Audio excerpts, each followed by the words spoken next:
गुंजन recipe मराठीमध्ये तुमचे खूप खूप स्वागत आहे। आज आपण पनीर ब्रेड सँडविच करणार आहोत। त्यासाठी मी इथे 50 ग्रॅम पनीर घेतलेले आहे आणि इथे एक बाउल घेऊन मी या बाउलमध्ये पनीर खिसून घेणार आहे। एकदम बारीक असं मी पनीर खिसून घेतलेलं आहे। आपले सर्व पनीर खिसून झाले की मी चीजच्या 2 छोट्या क्यूब घेतलेल्या आहेत, त्या देखील मी खिसून घेतलेल्या आहेत। आता पनीर मध्ये मी हे खिसलेले चीज टाकून घेते। त्यामध्ये बारीक चिरलेली कोथिंबीर, 1 चमचा चिली फ्लेक्स, अर्धा चमचा मिक्स हर्ब,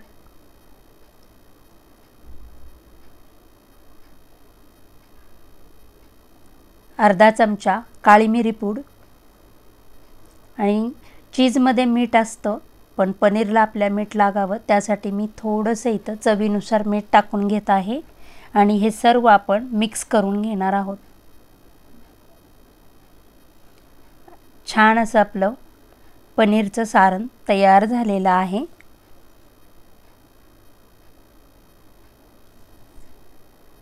आता हे 2 मी ब्राउन ब्रेड घेतलेले आहेत, त्याला मी टोमॅटो केचप लावून घेणार आहे। तुम्हाला जर टोमॅटो केचप नको असेल तर तुम्ही बटर लावलं किंवा साजूक तूप लावलं तरीही चालेल।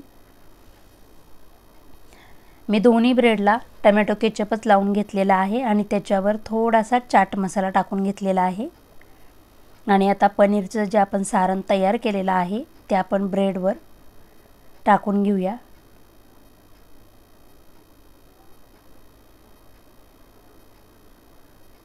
आणि थोडंसं मी चाट मसाला पनीरवर टाकून घेणार आहे आणि त्याच्यावर आपण दुसरा ब्रेड ठेवून आता माझ्याकडे सँडविच मेकर आहे त्याच्यामुळे मी हे सँडविच मेकर मध्ये करत आहे। तुम्हाला जर तव्यावर जरी गरम केलं तरी चालेल।